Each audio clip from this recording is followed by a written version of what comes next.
Hello students, we were discussing about bijections. Bijection is a function which is 1, 1 and onto, and we have seen examples, mathematical expressions for examples. Now consider the function defined from ABCD to 1, 2, 3, 4. Set ABCD. F is defined from set ABCD. ABCD is the domain, and to the set listed by 1, 2, 3, 4. Instead of notations, we are given lists of the sets, and it is defined by f of a equal to 4. The rule is given individually. F of a equal to 4, f of b equal to 2, f of c equal to 1, f of c equal to 1, and f of d equal to 3. Of d equal to 3. We have to find whether this is a bijection. This function is a bijection and test ചെയ്യണം. To test whether a function is 1, 1, we find whether f of x equal to f of y implies x equal to y. We write fx equal to xy and write the conclusions. If we get x equal to y, then that function is 1, 1. And to find whether it is onto for all y element of x, if for all y element of f from a to b, for all y element of b, whether there exists a element of a such that f of a equal to b. If this condition is satisfied, the function is onto. Or in that case, all the points of b are images, or the codomain and range are equal for an onto function. Codomain equal to range. Images in the collection, A points in the images എഴുതി നോക്കുക. അത് തന്നെയാണോ B എന്ന് check ചെയ്യുക. ഇതാണ് onto ആണോ എന്ന് check ചെയ്യാനുള്ള മാർഗം. ഇതാണ് 1, 1 ആണ് എന്ന് ചെക്ക് ചെയ്യാനുള്ള മാർഗം. ഫംഗ്ഷൻസിന്റെ മാത്തമാറ്റിക്കൽ എക്സ്പ്രഷൻസ് തരുമ്പോഴാണ് ഇത് കൂടുതൽ വർക്ക് ചെയ്യുക. Now here we can plot the function. ABCD is the domain. A, B, C, D are the points, and the codomain is given by the symbols 1, 2, 3, 4. We can plot the assignments. F of A equal to 4. A is mapped to 4. F of B equal to 2. B is mapped to 2. F of C equal to 1. C to 1. F of D equal to 3. D to 3. onto ആണോ എന്ന് ഇപ്പോൾ വളരെ എളുപ്പമൊന്ന് കാണാം. അല്ലെങ്കിൽ ഇവിടെ നോക്കിയിട്ട് ഇമേജസിന്റെ collection എഴുതാം. Set 1, 2, 3, 4. Range equal to set 1, 2, 3, 4. ഇവിടെ നോക്കി 1, 2, 3, 4 എല്ലാം ഉണ്ട്, അങ്ങനെ എഴുതാം. വരച്ചു കഴിഞ്ഞപ്പോൾ ക്ലിയർ ആണ്. എല്ലായിടത്തേക്കും ആരോ വന്നിട്ടുണ്ട്. Range equal to 1, 2, 3, 4 equal to codomain. അത് എളുപ്പമായതുകൊണ്ട് ആദ്യം ചെയ്തതേ ഉള്ളൂ. Therefore the function is onto. Then to check whether the function is 1, 1, we have to find whether there are same images for different points. If x equal to fy implies x equal to y. If x not equal to y, fx and fy should be unequal. Different points in same images കിട്ടിയിട്ടുണ്ടോ എന്ന് നോക്കിയാൽ മതി. അത് ഇവിടെ വെച്ച് check ചെയ്യാം. എയുടെ image 4 ആണ്, ബിയുടെ ഇമേജ് 2 ആണ്, സിയുടെ ഇമേജ് 1 ആണ്, ഡിയുടെ ഇമേജ് 3 ആണ്. എല്ലാത്തിനും ഡിഫറെന്റ് ഇമേജസ് ആണ് കിട്ടിയിരിക്കുന്നത്. But in the figure it is more clear. ഇമേജസിന് 2 ആരോ വന്നിട്ടുണ്ടോ എന്ന് നോക്കിയാൽ മതി. ഡിഫറെന്റ് പോയിന്റ്സ്, ഒരേ പോയിന്റിൽ നിന്നാണ് ഒരു ആരോ നമ്മൾ വരയ്ക്കത്തുള്ളൂ. ഇങ്ങനെ എവിടെയെങ്കിലും 2 ആരോ വന്നിട്ടുണ്ട്. എല്ലാത്തിനും ഒരു ആരോ മാത്രമേ വന്നിട്ടുള്ളൂ ഓരോ പോയിന്റ്സിലേക്ക്. അപ്പോൾ അത് 1, 1 ആണ് എന്ന് നമുക്ക് പറയാം. ഡിഫറെന്റ് പോയിന്റ്സ് ഹാസ് ഫിഗറിൽ നിന്ന് കണ്ടു, അല്ലെങ്കിൽ ഇവിടെ നിന്ന് കണ്ടു. ഡിഫറെന്റ് പോയിന്റ്സ് ഹാവിങ് ഡിഫറെന്റ്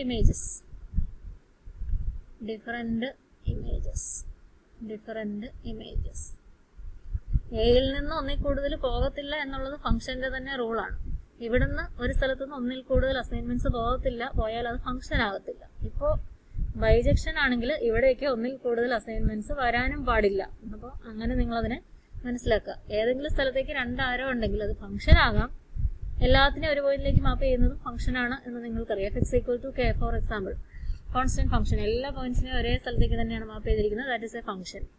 അത് ഫംഗ്ഷൻ ആവും. ബൈജക്ഷൻ ആണെങ്കിൽ കോഡൊമെയിനിലെ ഒരു പോയിന്റിന് ഡൊമൈനിലെ ഡിഫറൻ്റ് ആയിട്ടുള്ള 2 പോയിന്റ്സിൻ്റെ ഇമേജ് ആവാൻ ഒട്ടും പറ്റില്ല എന്ന് മനസ്സിലാക്കാം. ഇത്തരം ഇൻഡിവിജ്വൽ കേസസ് വന്നിരിക്കുന്ന ഫംഗ്ഷൻസ് ആണെങ്കിൽ നിങ്ങൾക്ക് വരച്ച് നോക്കിയാൽ വളരെ എളുപ്പം 1 1 ആണോ 1 ആണോ എന്നൊക്കെ തീരുമാനിക്കാനായിട്ട് സാധിക്കും. അതുകൊണ്ട് അങ്ങനെ ഫിഗർ വരയ്ക്കുന്നത് വളരെ എളുപ്പമായിരിക്കും. നോട്ട്സിൽ ഈ പ്രോബ്ലം തന്നെ തന്നിട്ടുണ്ട്. Now we are going to the sum and product of functions. Sum and product of functions. 2 functions തന്നാൽ അതിൻ്റെ സം എങ്ങനെ കണ്ടുപിടിക്കും, പ്രോഡക്റ്റ് എങ്ങനെ കണ്ടുപിടിക്കും എന്നുള്ളതാണ് അടുത്തത് നമുക്ക് ഡീൽ ചെയ്യാനുള്ളത്. Sum and product of functions. എങ്ങനെ സമ്മും പ്രോഡക്റ്റ് കണ്ടുപിടിക്കും. First I can give the definitions. We are given 2 functions f1 and f2. f1 and f2 are functions. Both are from the domain A and to the codomain B. A to B തന്നിരിക്കുന്ന functions ആണ് രണ്ടും. Then we define f1 plus f2 which will be a function on, ഇവിടുത്തെ എല്ലാ പോയിന്റ്സിനും images define ചെയ്യാം. f1 plus f2 from A and f1 f2 from A by f1 plus f2 എങ്ങനെ act ചെയ്യും എന്നറിയണം. f1 plus f2 of x equal to f1 of x അറിയാലോ, f2 of x. അതേപോലെ തന്നെ നമുക്ക് f1 into f2 of x define ചെയ്യാം. അതെങ്ങനെയായിരിക്കും? f1 of x ഉം f2 of x ഉം അറിയാം.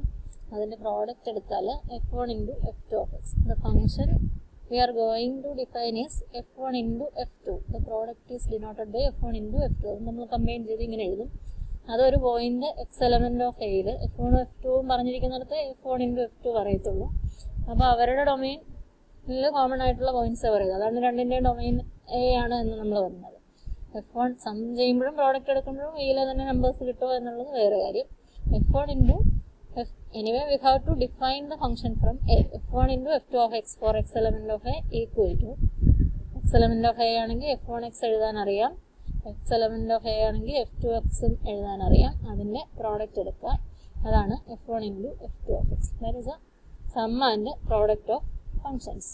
Now as an example you can see here f1 of x equal to x square and f2 of x equal to x minus x square.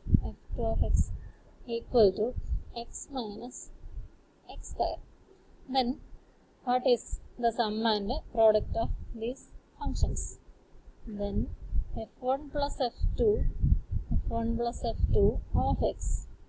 of x is defined by f1 of x. Write the definition. f1 of x plus f2 of x. Here it is equal to f1 of x is x square plus f2 of x is x minus x square. X square cut ചെയ്യും. f1 plus f2 of x equal to x. The answer is f1 plus f2 works on the point x. Real ലൈനിൽ എടുക്കുന്ന functions ആണ്, അതുകൊണ്ടാണ് domain ഒന്നും specify ചെയ്യാത്തത്. This is the answer. Then what will be the product? f1 into f2 of x. അത് എക്സിൽ എങ്ങനെ work ചെയ്യും? That will be equal to f1 of x into f2 of x എന്ന് എഴുതണം. എന്നിട്ട് നമ്മളുടെ കേസിൽ f1x f2x കൊടുക്കണം. x square into x minus x square എന്ന് നമുക്ക് എഴുതാം. ബ്രാക്കറ്റ് ഓപ്പൺ ചെയ്ത് x cube minus x raised to 4 എന്ന് എഴുതാം. f1 f2 of x equal to x cube minus x raised to 4 എന്ന് എഴുതാം. This is about sum and product of functions. Here we have some more definitions. Now we are going to define increasing and decreasing functions. ഒരു function എപ്പോഴാണ് increasing അല്ലെങ്കിൽ decreasing എന്ന് പറയുക എന്ന് നിങ്ങൾക്ക് ഗ്രാഫൊക്കെ കണ്ടാൽ തിരിച്ചറിയാൻ സാധിക്കും എന്ന് ഞാൻ വിചാരിക്കുന്നു. But we have to theoretically define increasing and decreasing functions. Increasing and decreasing functions. A function f whose domain and codomain are subsets of the set of real numbers is real numbers ഡൊമൈനും കോഡൊമൈനും ആയിട്ടുള്ള, that is f from r to r. അത്തരം functions ആണ് നമ്മളിപ്പോൾ പരിഗണിക്കുക. Real ലൈനിലുള്ള functions ഈ set to be increasing കമ്പാരിസന് വേണ്ടിയാണ് അങ്ങനെ പറഞ്ഞത്. ഇവിടുത്തെ പോയിന്റ്സിനെ നമുക്ക് കമ്പയർ ചെയ്യണം. അത് വേറെ എന്തെങ്കിലും സിമ്പിൾസ് ആണെങ്കിൽ ABCD എന്നൊക്കെ എഴുതിയാൽ കമ്പയർ ചെയ്യാൻ പറ്റത്തില്ല. റിയൽ ലൈനിൽ നിന്ന് റിയൽ ലൈനിലേക്കുള്ളതാണെങ്കിൽ അവിടെ അല്ലെ കമ്പയർ ചെയ്യാൻ മറ്റെന്തെങ്കിലും മാർഗ്ഗങ്ങൾ ഉണ്ടാവണം. റിയൽ ലൈനിലാണെങ്കിൽ നമുക്ക് കമ്പയർ ചെയ്യാം. ഇപ്പോൾ ഡൊമൈനിലെ x less than or equal to y എടുക്കുമ്പോൾ ഇമേജസ് അതും റിയൽ ലൈനിലാണ്. അപ്പോൾ നമുക്ക് കമ്പയർ ചെയ്യാം, വലുതാണോ ചെറുതാണോ എന്ന് നോക്കണം. അതിനാണ് R2R എന്ന് പറഞ്ഞിരിക്കുന്നത്. f(x) less than or equal to f(y) എന്ന് പറയാൻ പറ്റുകയാണെങ്കിൽ അതൊരു ഇൻക്രീസിങ് ഫംഗ്ഷൻ ആയിരിക്കും. Said to be increasing. ഇതൊരു ഇൻക്രീസിങ് ഫംഗ്ഷൻ ആയിരിക്കും. Increasing. Then it is said to be strictly increasing. Strictly increasing. Strict എന്ന് പറഞ്ഞാൽ ഈക്വാളിറ്റി ഇല്ല. If x less than y implies f(x) equal ആയിട്ടുള്ള പോയിന്റ്സ് പരിഗണിക്കുന്നില്ല, ഈക്വൽ ആയിട്ടുള്ള ഇമേജസും നമ്മൾ പരിഗണിക്കത്തില്ല. f(x) ലെസ് ദാൻ വൈ എന്ന് കിട്ടിയാൽ അത് സ്ട്രിക്ട്ലി ഇൻക്രീസിങ്. സ്ട്രിക്ട്ലി ഇൻക്രീസിങ് എന്നുള്ള കാറ്റഗറിയിൽ ഉൾപ്പെടുത്താം. Similarly we can define decreasing and strictly decreasing function. എന്തായിരിക്കും വ്യത്യാസം എന്ന് നിങ്ങൾക്കറിയാം.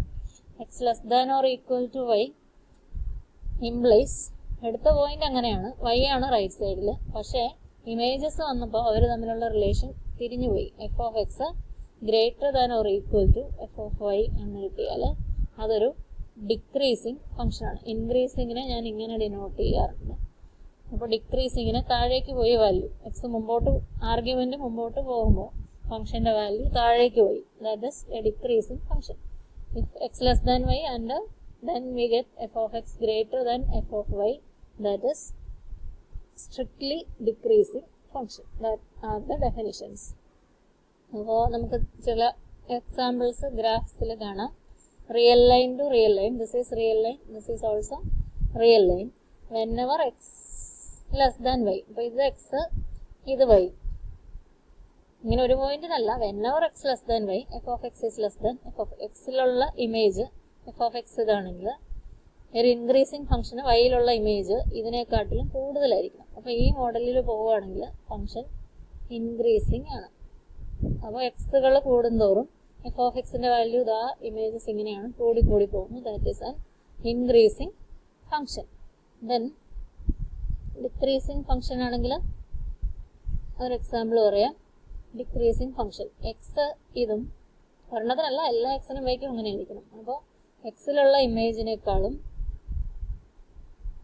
വൈയിലുള്ള ഇമേജ് കുറവായിരിക്കണം വാല്യൂ. എക്സിൽ ഇതാണ് വാല്യൂ എങ്കിൽ വൈയിലെ വാല്യൂ അതിലും താഴെ ആയിരിക്കണം. അപ്പോൾ ഏകദേശം ഇതേപോലെയൊക്കെ വരുന്ന ഗ്രാഫുകൾ എല്ലാ പോയിന്റ്സിലും ഇത് സാറ്റിസ്ഫൈഡ് ആയിരിക്കണം.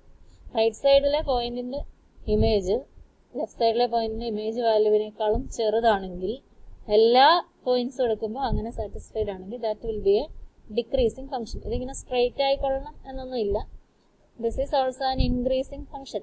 ഇപ്പോഴും എക്സ് വൈ റൈറ്റിലേക്ക് പോകുമ്പോൾ ഫംഗ്ഷന്റെ വാല്യൂ, ഇത് ലെഫ്റ്റിലെ ഫംഗ്ഷന്റെ വാല്യൂ റൈറ്റിലെ ഫംഗ്ഷന്റെ വാല്യൂ അതിലും കൂടുതലാണ്. എല്ലായിടത്തും ഇത് സാറ്റിസ്ഫൈഡ് ആണ്. അതെല്ലായിടത്തും ഗ്രാഫിന് ഇങ്ങനെ സ്ട്രെയിറ്റ് ഫോം വേണമെന്ന് നിർബന്ധമില്ല. This is also A decreasing function. ഇതാണ് ഇൻക്രീസിങ് ഡിക്രീസിങ് ഫംഗ്ഷനെ പറ്റി നമുക്ക് പറയാനുള്ളത്. ഇനി വരുന്നതും കുറേ ഡെഫിനിഷൻസ് ആണ്. ഇൻവേഴ്സ്, കോമ്പോസിഷൻ തുടങ്ങിയ ഡെഫിനിഷൻസ് ആണ്. നോട്ട്സ് നിങ്ങൾക്ക് തന്നിട്ടുണ്ട്, അത് വായിച്ച് നോക്കാം.